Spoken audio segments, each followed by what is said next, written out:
তো এই 10টা আলামতের কথা নবী সাল্লাল্লাহু আলাইহি ওয়াসাল্লাম বলেছেন, না হওয়া পর্যন্ত, এই 10টা আলামত না আসা পর্যন্ত কিয়ামত হবে না। ঠিক আছে? আচ্ছা, এখন এই 10টার মধ্যে সবচেয়ে বড়টা কি? সবচেয়ে বড়টা হচ্ছে মাসিহুদ দাজ্জাল।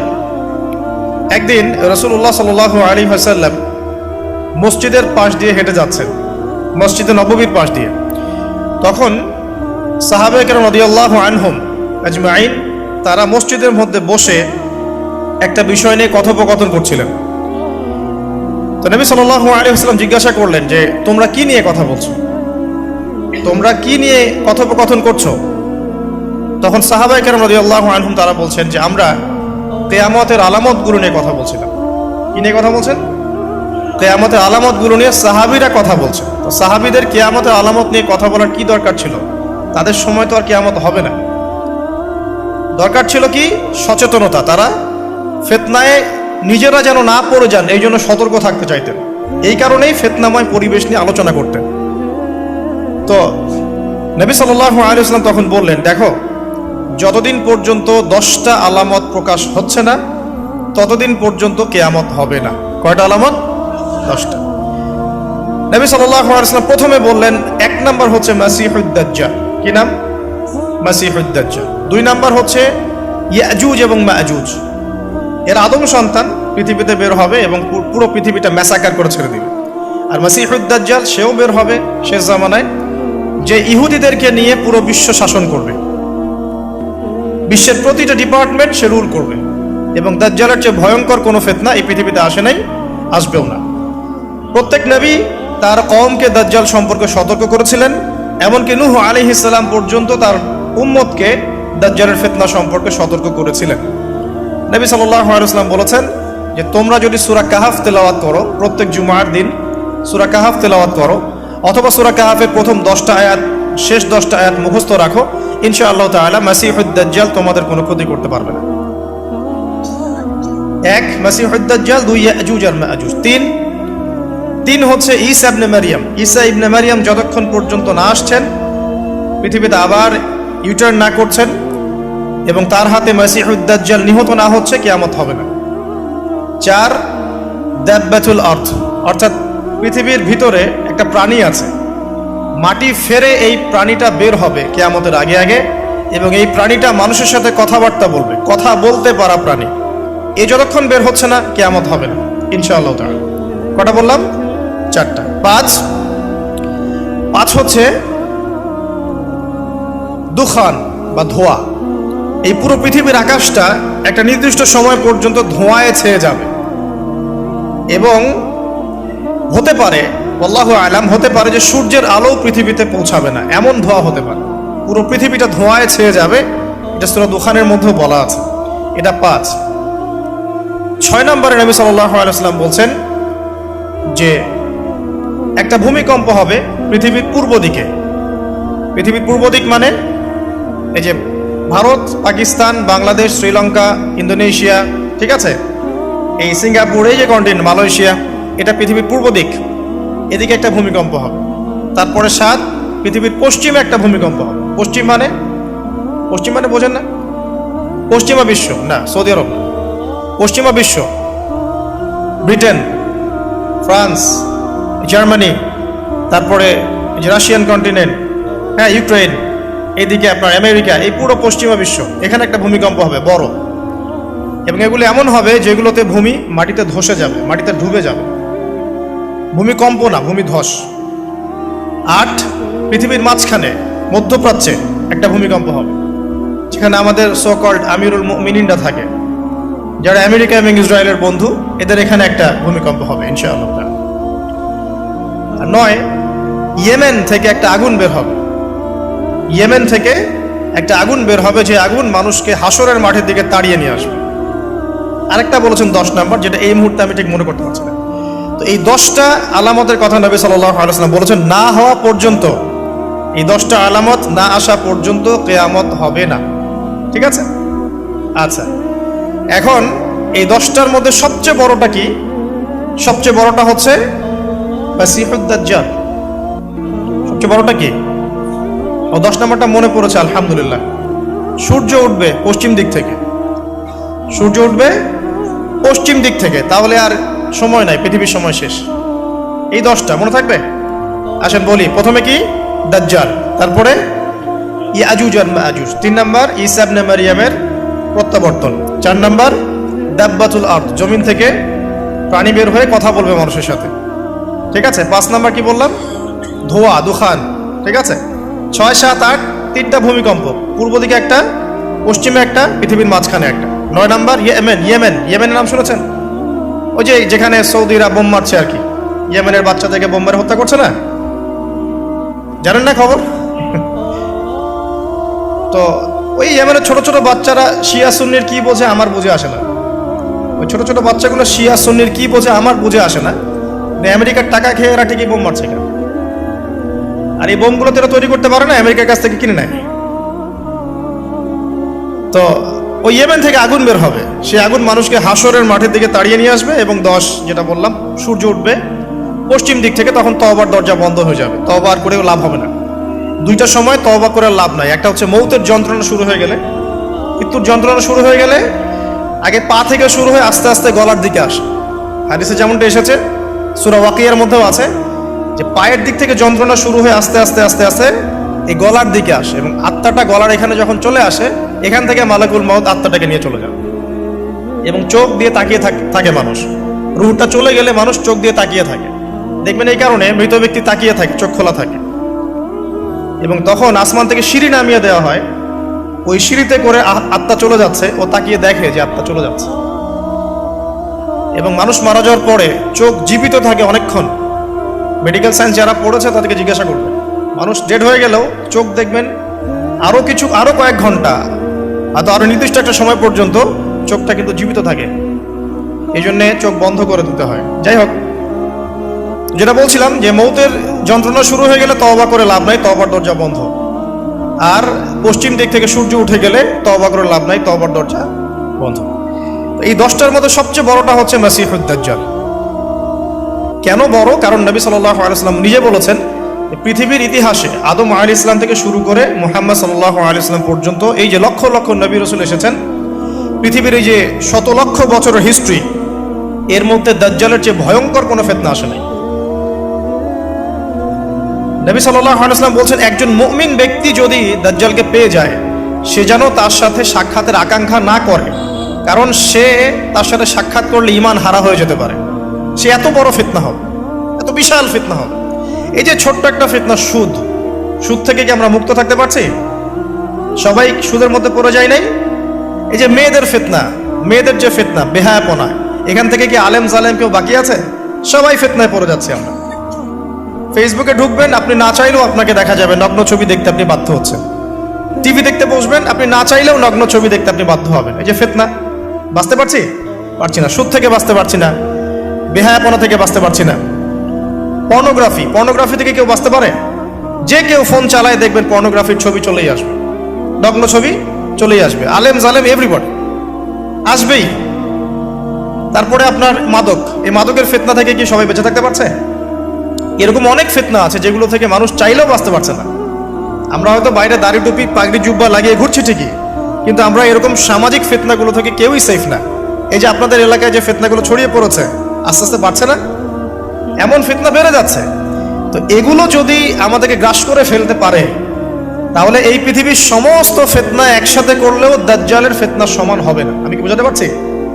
পৃথিবীতে চলমান যত ফিতনা আছে, ব্যক্তিগত ফিতনা, পারিবারিক ফিতনা, সামাজিক, অর্থনৈতিক, পলিটিক্যাল, সব ফিতনাগুলো এক জায়গায় করলেও মাসিহুদ দাজ্জালের মতো ভয়ঙ্কর হবে না। এই জন্য নবী সাল্লাল্লাহু আলাইহি ওয়াসাল্লাম বলছেন, দাজ্জালের চেয়ে ভয়ঙ্কর কোনো ফিতনা আসেও নাই, আসবেও না।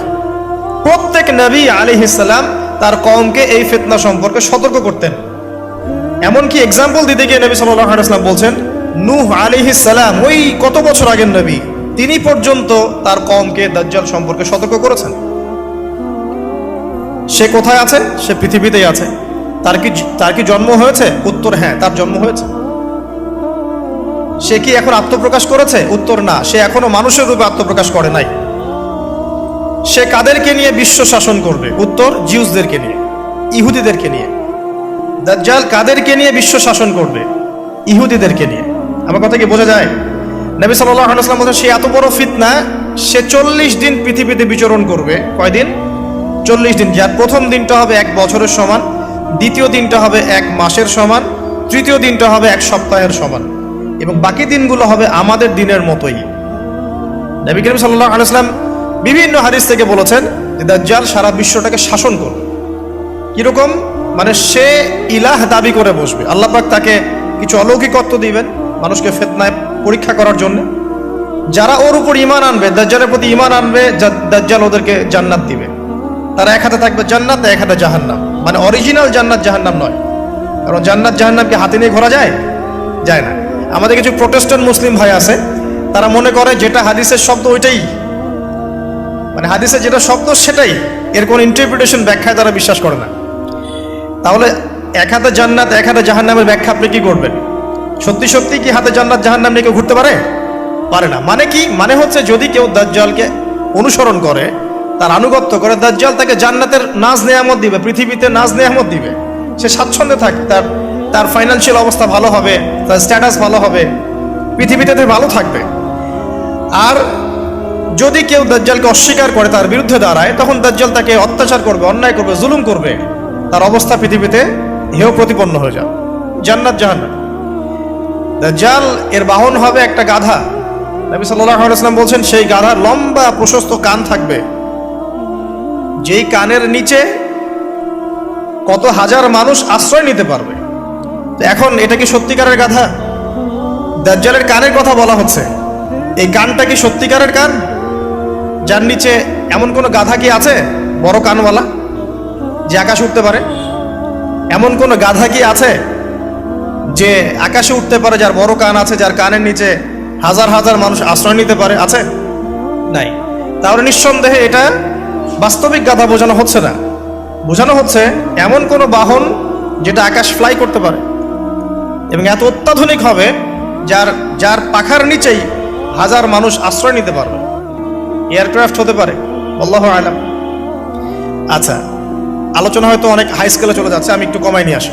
এক কথায় সংক্ষিপ্ত করে বোঝেন, দাজ্জাল পুরো বিশ্বটাকে রুল করবে, শাসন করবে। ঠিক আছে? কাদেরকে নিয়ে শাসন করবে? কাদেরকে নিয়ে? ইহুদিদেরকে নিয়ে। আচ্ছা, ইহুদিদের মধ্যে দুটো ভাগ আছে। এক ভাগ হচ্ছে সত্যিকার অর্থেই কিছু কিছু ক্ষেত্রে তারা তাওরাত, এই যে জাবুর, ইনজিল, এগুলোর প্রতি একটু মানে অনুগত আর কি। আরেকগুলো আছে বেশিরভাগই এরা হচ্ছে বদ প্রকৃতির। এরা এই পৃথিবীতে, সারা পৃথিবীতে জায়নিস্ট মুভমেন্ট ছড়িয়ে দিয়েছে এবং তারা বিশ্বের প্রত্যেকটা ডিপার্টমেন্ট নিয়ন্ত্রণ করা শুরু করেছে এখন। এবং তারা সারা বিশ্বর যত সেন্সিটিভ ইস্যুগুলো হচ্ছে এর পিছনে কলকাঠি নাড়ে আর কি। এখন যদি কাউকে মনে করেন আপনাকে যদি বিশ্ব শাসন করতে হয় এবং আপনার সাথে কিছু অনুসারী থাকে, তাহলে আপনাদেরকে কিছু কাজ করতে হবে। তো আমার কথা বোঝেন। মনে করেন যে আমি বিশ্ব যদি শাসন করতে চাই, তাহলে আমার তো কিছু মানুষ লাগবে, লাগবে না? লাগবে। আচ্ছা, তারপরে আমার তো একটা ভূখণ্ড লাগবে, লাগবে না? একটা দেশ লাগবে না? একটা সার্বভৌমত্ব লাগবে না? আমাকে পৃথিবীর সমস্ত অর্থনৈতিক বিষয়গুলো নিয়ন্ত্রণ করতে হবে না? ইকোনমি নিয়ন্ত্রণ করতে না পারলে কি ওয়ার্ল্ডকে শাসন করতে পারবে? মনে করেন ওয়ার্ল্ডের ব্যাংকিং সিস্টেম, ইকোনমিকে কেউ নিয়ন্ত্রণ করছে না, সে কি রুলিং স্টেট হতে পারবে?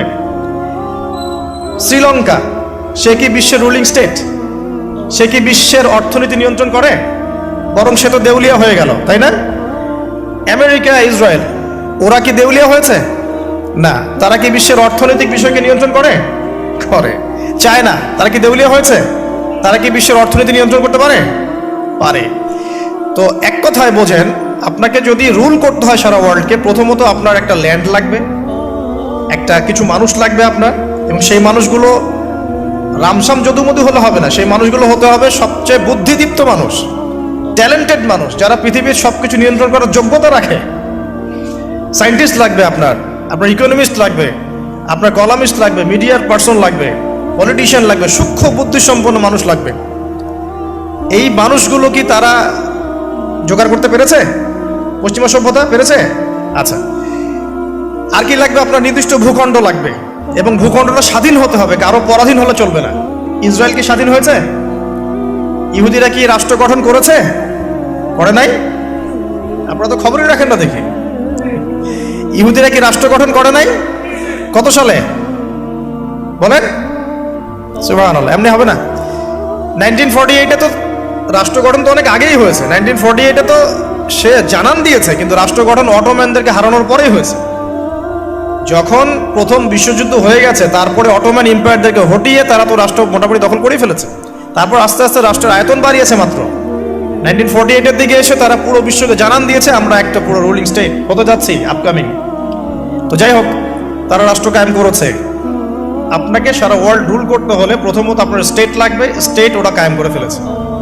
আপনার স্টেটের রাষ্ট্রের সার্বভৌমত্ব দরকার আছে, এটাও ওদের হয়ে গেছে।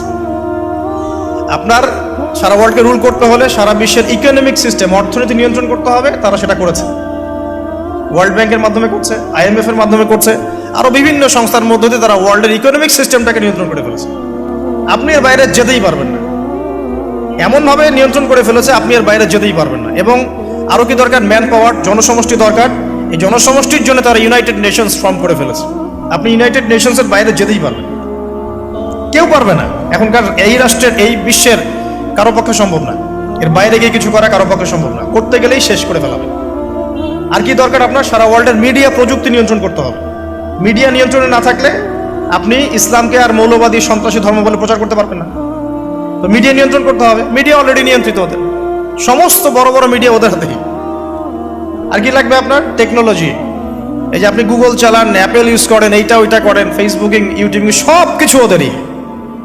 আর আমরা মনে করি ফেসবুকের মধ্যে দিয়ে আমরা দিন কায়েম করে ফেলাবো একেবারে। মানে ইহুদি খ্রিস্টানদের প্ল্যাটফর্মে আইসা ওর মধ্য দিয়ে আমি চাচ্ছি দিন ইসলাম প্রতিষ্ঠা করে খেলাফত কায়েম করে ফেলাবো একেবারে। কত বড় বোকা! এটা মাছ ধরার জাল বিষয় রেখে দিছে একটা। এগুলো হচ্ছে জাল, কারা কারা টোপ দেয় ওইটা ধরে টান দিবে ওরা। কথা হয়তো বুঝতে পারেন না, মাথার উপর দিয়ে যাচ্ছে, বুঝতে পারতেছি। কয়েকবার লেকচারটা দেখবেন ভিডিও ইউটিউবে, তারপরে বুঝতে পারবেন ইনশাআল্লাহ। এগুলো মাছ ধরার টোপ। জাল ফেলেন না আপনারা? বাঘ শিকার করার জন্য হরিণকে বিসর্জন দেয় না মানুষ, এগুলো সেই টোপ। মাছ ধরতে গেলে আগে যে চারা দেন না, এই ফেসবুকিং, ইউটিউবিং, এগুলো চারা দেওয়া। হ্যাঁ, এর মধ্যে কিছু কল্যাণকর দিক আছে, এটা ক্ষতির চেয়ে নিতান্তই কম, ক্ষতি বেশি। তারপরে আর কি নিয়ন্ত্রণ করতে হবে? সবচেয়ে বড় জিনিসটা সেটা হলো অস্ত্র শস্ত্র। সারা বিশ্বের যত মারণাস্ত্র আছে, এমন অস্ত্র যেটা একটা বোম ফেললে একটা দেশ উড়ে চলে যাবে, এরকম অস্ত্র শস্ত্র নিয়ন্ত্রণ করতে হবে। সেটা করেছে না করে নাই? করেছে। দেখেন, এখন আপনি বুঝতে পারছেন যদি আপনাকে সারা ওয়ার্ল্ডকে রুল করতে হয়, তাহলে আপনাকে এই সমস্ত বিষয়কে রুল করতে হবে। এগুলো রুল না করতে পারলে আপনি ওয়ার্ল্ডকে রুল করতে পারবেন না। আর নবীজি বলছেন দাজ্জাল সারা বিশ্বকে কি করবে? বলেন, সারা বিশ্বকে রুল করবে। তার মানে দাজ্জালকে এগুলো নিয়ন্ত্রণ করতে হবে, এবং দাজ্জালের ফলোয়ার্স যারা আছে ওদেরকে এগুলো নিয়ন্ত্রণ করতে হবে। এখন বলেন, পশ্চিমারা এবং জিউসরা এগুলো নিয়ন্ত্রণ করছে কি করছে না? তার মানে দাজ্জাল আসার সময় কাছে না দূরে? এবার বুঝতে পারছেন? এখন আসেন অন্যদিকে আসেন। শুধু এগুলো করলেই তো হচ্ছে না, এর পথে একটা বাধা আছে। ওই রুলিংসের পথে একটা বাধার নাম হচ্ছে মুসলিমরা। কারা? মুসলিমরা। কারণ মুসলিমরা জানে যে দাজ্জাল মিথ্যা, আল্লাহ পাক এটা পরীক্ষা করছেন। হ্যাঁ, ও যে আল্লাহ দাবি করবে, নিজেকে গড দাবি করবে, বা সারা ওয়ার্ল্ডকে রুল করবে, এর বিরুদ্ধে একমাত্র শক্তি হিসেবে দাঁড়াতে পারলে মুসলিমরাই দাঁড়াতে পারবে। আর যাদের মধ্যে ধর্মীয় চেতনা আছে, যারা সৎ, নিজ নিজ ধর্ম পালন করে, তারাও কিন্তু এটাকে মেনে নিবে না। এখন তাহলে কি করতে হবে? ধর্মগুলোকে এলিমিনেট করতে হবে, ধর্মগুলোকে সরাতে হবে। এভাবে আস্তে আস্তে কি করলো? সব ধার্মিক তত্ত্বগুলোকে বাদ দিয়ে নাস্তিকতার তত্ত্বগুলো সব শুরু হলো সমাজে প্রচলন। আস্তে আস্তে আস্তে আস্তে ধর্ম আস্তে আস্তে মাইনাস হতে থাকলো, এবং নাস্তিকতার তত্ত্বগুলো রাইজ করতে থাকলো। এটাও তারা করেছে। তারপরে মুসলিমদেরকে এখন বাধা দেওয়ার জন্য কি করতে হবে? কিছু কিছু জিনিসের দরকার। এই জায়গাতে আসে বোঝেন ভালো করে। এখন মুসলিমরা হয়ে গেল বাধার কারণ, করতে পারবো না। ওদের কাছে কোরআন আছে, ওদের কাছে হাদিস আছে, ওদের নবী মুহাম্মদ সাল্লাল্লাহু আলাইহি ওয়াসাল্লাম শেষ নবী, এবং মুহাম্মদ সাল্লাল্লাহু আলাইহি ওয়াসাল্লামের ফলোয়ার্সরা প্রায় 1400 বছর বিশ্বটা শাসন করেছে, করে নাই? তাহলে এরা তো বাধা। এখন মুসলিমদেরকে দুর্বল করতে হলে কি কি করতে হবে? তো প্রথমত ওরা ধর্মের মধ্যে অনেক তন্ত্রমন্ত্র ঢুকিয়ে দিয়েছে। ওই তন্ত্রমন্ত্রগুলো আগে একটু বলে নেই। যেমন ওরা মুসলিমদের মধ্যে কিছু মানুষ তৈরি করেছে যারা বলছে যে মুহাম্মদ সাল্লাল্লাহু আলাইহি ওয়াসাল্লাম শেষ নবী না, আরো নবী আসতে পারে। ঠিক আছে, এই যে ইমান হারা করে ফেললো আপনাকে আস্তে আস্তে। মুসলিমদের মধ্যে কিছু মানুষকে তারা তৈরি করেছে যারা বিধর্মী হয়েও দেখবেন ইসলামের লেবাস পোশাকে দিন প্রচার করছে, এরকম লোক আছে। মুসলিমদের মধ্যে এমন মানুষ তারা তৈরি করেছে যারা বলছে যে কবিরা গুনাহ করলেই কাউরে হত্যা করা যাবে। এভাবে তারা বিভিন্ন সন্ত্রাসবাদী সংগঠনে যোগ দিয়েছে। দেওয়ার ফলে মুসলিমদের মধ্যেই দেখা গেছে যে মুসলিম কান্ট্রিগুলোর মধ্যেই বোম ব্লাস্টিং, এখানে ওখানে বিস্ফোরণ, এগুলো করছে। এটাকে আমরা খাওয়ারিজ আকীদা বলি। তারা আবার ঢুকিয়ে দিয়েছে মুসলিমদের মধ্যে। একদল মানুষ বলছে যে আলী রাদিয়াল্লাহু আনহু তিনি আল্লাহর মর্যাদা পাওয়ার যোগ্য, নাউজুবিল্লাহ। তার মর্যাদা মুহাম্মদ সাল্লাল্লাহু আলাইহি ওয়াসাল্লামের চেয়েও বেশি, নাউজুবিল্লাহ, বা তার সমমানের, এসব কথাও বলছে। এরকম একটা শ্রেণীও বের হয়েছে। আবার নতুন আরেক শ্রেণী বের হয়েছে মুসলিমদের মধ্যে, বলছে যে কোরআন মানবো, হাদিস মানার কোনো দরকার নাই, কোরআন মানলে যথেষ্ট, হাদিস মানার কোনো দরকার নেই। আবার একটা দল বের করবে, মানে করেছে দেখবেন, যারা হচ্ছে আবার শুধু লা ইলাহা ইল্লাল্লাহ বললেই হবে, আমলের কোনো দরকার নাই। শৈথিল্যবাদী, মুরজিয়া বলে এদেরকে, শুধু লা ইলাহা ইল্লাল্লাহ বললেই হবে, আমলের কোনো দরকার নাই।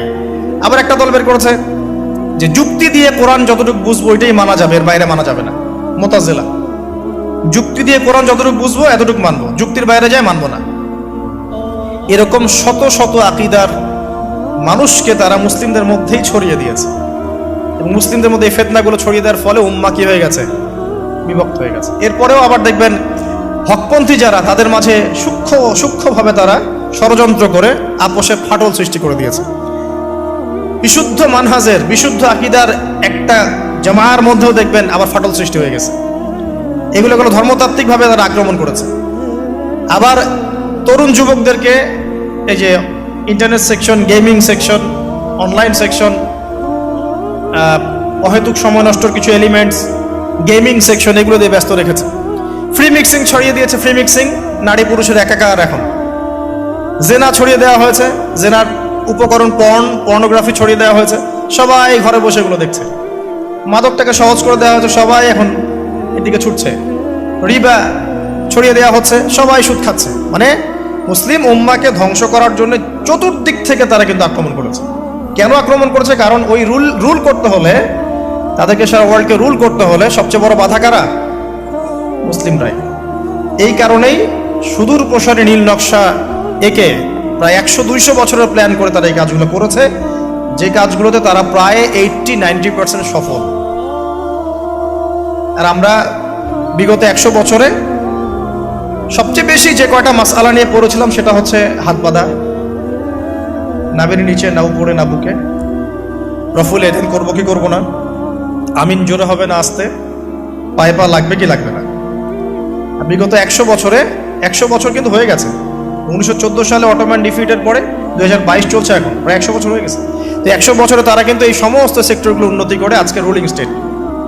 আপনাকে বোঝাচ্ছিলাম ওরাই কিন্তু সারা ওয়ার্ল্ডকে রুল করছে। আর মাসিহুদ দাজ্জালও কিন্তু ইহুদিদেরকে নিয়ে সারা ওয়ার্ল্ডকে রুল করবে।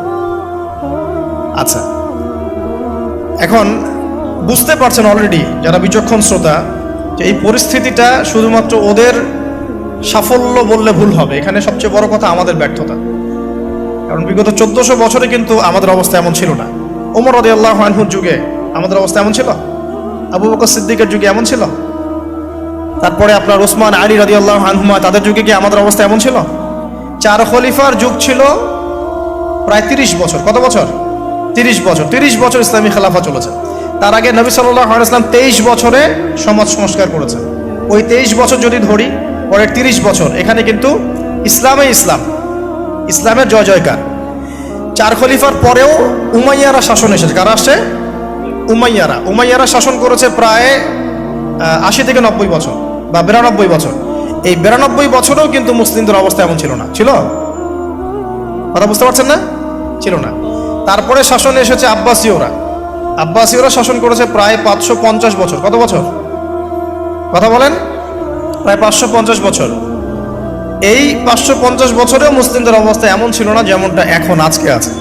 তারপরে ফাতিমি খেলাফত গিয়েছে, তুলুনি খেলাফত গিয়েছে, এদিকে মামলুকদের শাসন গিয়েছে, কর্ডোভার ইসলামিক খেলাফত গিয়েছে, মোগলরা চলে গেছে, উসমানীয়রা চলে গেছে। মুসলিমদের অবস্থা কিন্তু এমন ছিল না। এই হিস্ট্রিগুলো কয়জন জানো? এই 1400 বছর ইসলামের হিস্ট্রিগুলো কয়জন জানো? এই 1400 বছরে আমাদের অবস্থা কিন্তু এমন ছিল না। এখন বর্তমান সিচুয়েশন আর এই 1400 বছরের সিচুয়েশনকে আমরা মিলাতে পারছি না। করণীয় কি আপনার? কেন হলো এই অবস্থা?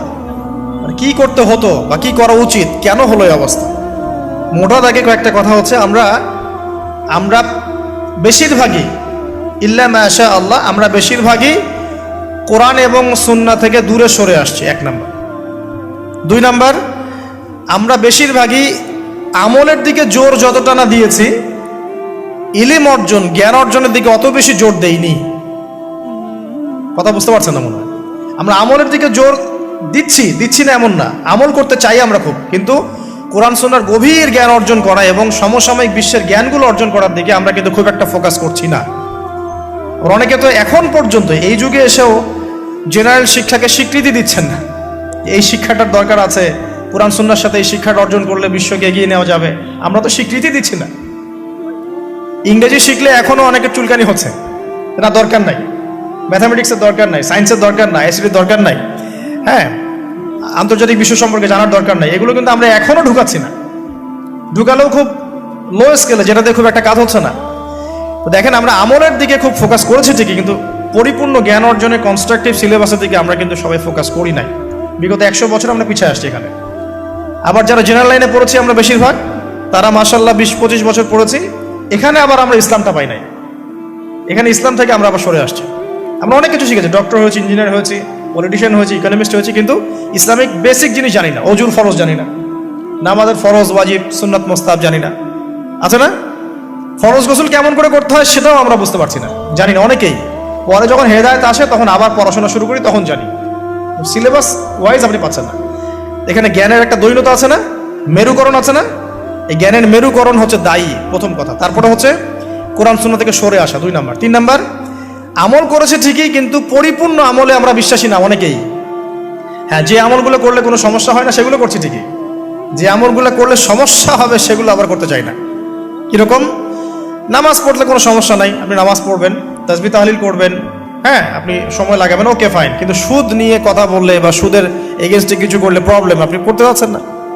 ওটা নিয়ে লেকচার দিলে আপনার চাকরি থাকবে না, আপনার ইমামতি থাকবে না। আপনি স্টেজে উঠছেন, মাহফিল কমিটি কানে কানে বলে দিচ্ছে যে এখানে ভাই অনেক সুদখোর আছে, সুদ নিয়ে কথা বলা যাবে না, এখানে ভাই অমুক আছে, ভাই এগুলো নিয়ে কথা বলা যাবে না। হ্যাঁ, আমাদের মাহফিলে যিনি দান করেছেন উনি আবার অনেক বড় তামাকের ব্যবসায়ী, তামাক নিয়ে কথা বলেন, যাই বলেন।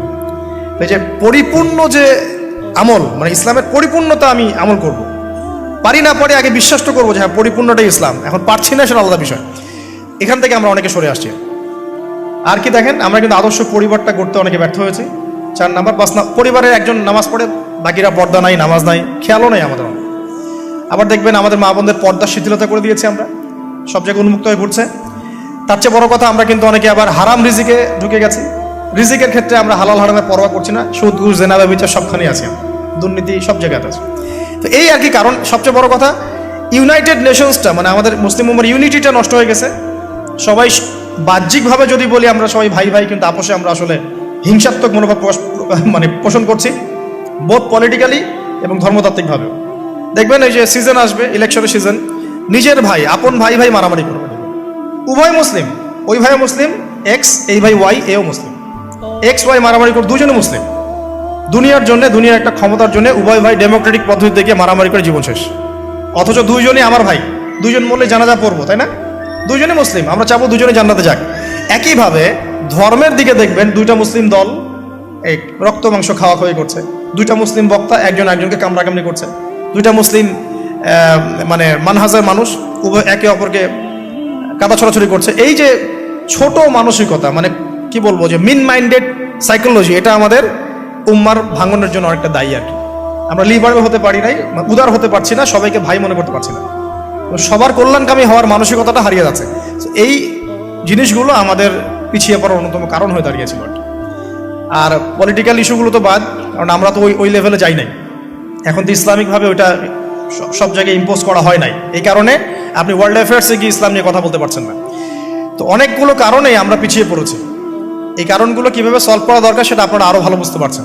জ্ঞান অর্জনের দরকার আছে, এখন আমল বাড়িয়ে দেওয়ার দরকার আছে, আদর্শ পরিবারের প্রয়োজন আছে, হালাল রিজিকের প্রয়োজন আছে, পর্দায় চলে আসার দরকার আছে, আমাদের আগামী প্রজন্মকে মানুষ করার দরকার আছে, উম্মার ঐক্যবদ্ধতার পিছনে কাজ করার দরকার আছে, এবং ইসলামের বিরুদ্ধে যে বিভ্রান্ত মতবাদগুলা, এগুলোর বিপক্ষে দালিলিক জবাব দেওয়ার প্রয়োজন আছে। এখন তো এভাবে কিন্তু আমরা আবারও ওই নতুন জায়গায় আসতে পারবো ইনশাল্লাহ। আমি হতাশাবাদীদের অন্তর্ভুক্ত নই, আমি ব্যক্তিগতভাবে, এবং এই উম্মাহ কখনো হতাশ হবে না ইনশাল্লাহ। কারণ নবী সাল্লাল্লাহু আলাইহি ওয়াসাল্লাম মাত্র 23 বছরের মধ্যে যদি আইয়ামে জাহিলিয়াতকে পরিবর্তন করে ফেলতে পারেন, তাহলে সেই আল্লাহ যদি জীবিত থাকেন, সেই নবীর সুন্নাহ যদি জীবিত থাকে এবং সেই কোরআন যদি আমাদের হাতে থাকে, আজকেও সম্ভব সারা ওয়ার্ল্ডের প্রেক্ষাপট পরিবর্তন করা। আমরা বড় স্বপ্ন দেখতে চাই, ছোট স্বপ্ন দেখবেন কেন? বড় স্বপ্ন দেখবেন। এই স্বপ্নের উপর দাঁড়িয়েই তো ইনশাআল্লাহ ইমাম মাহদী এই বিশ্বে ইসলাম প্রতিষ্ঠা করবেন, করবেন না? তিনি কেমন করে করবেন? তিনি তো একা, কেমন করে করবেন? নিঃসন্দেহে তার কিছু মানুষ থাকবে যারা তার মতো করে চিন্তা করে, যারা পরিপূর্ণ ইসলাম পালনে নিজেকে উৎসর্গ করতেও প্রস্তুত থাকবে। এমন তো কিছু মানুষ তিনি নিয়ে আসবেন, তিনি তো পারবেন। ঈসা ইবনে মারিয়াম তো আসবেন, আমি বললাম 10টা আলামত, তার মধ্যে একটা হচ্ছে ঈসা ইবনে মারিয়াম আসবেন এবং তিনি এই জুলুমের ভিত্তিটা উপড়ে ফেলবেন। এটা কি এমনি এমনি হবে? অনেক ত্যাগ হবে, অনেক তিতিক্ষা হবে, অনেক পরিশ্রম হবে, হ্যাঁ, তাদের ইফোর্ট থাকবে। সারা বিশ্বের মধ্যে ইসলামটা আল্লাহ যাদেরকে পছন্দ করবেন তাদের মধ্য দিয়ে ছড়িয়ে দিবেন। একবার না একবার কিন্তু এটা হবেই। আমরা জানি আসন্ন সময়গুলো তাদের বিশ্বকে ডমিনেট করার সময়, কিন্তু তারপরে একটা যুগ আসবে যেই যুগে ইসলামের সোনালী সকাল কিন্তু আবারও দেখা যাবে ইনশাআল্লাহ।